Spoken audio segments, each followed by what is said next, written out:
Ang single attached na bahay ay may shared wall sa isa o parehong gilid kasama ang katabing bahay, habang may mas malawak na open space sa kabilang side.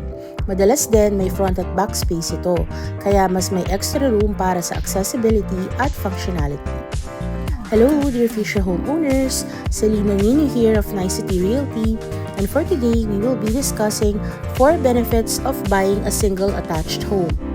First, mas budget-friendly kaysa sa detached homes. Kung naghahanap ka ng mas abot kayang bahay, ang single attached home ay isang practical na option. Mas mura ito kumpara sa detached houses, kaya kung may budget kang kailangang sundin, ito ang smart at economical choice. Second, perfect para sa extended families.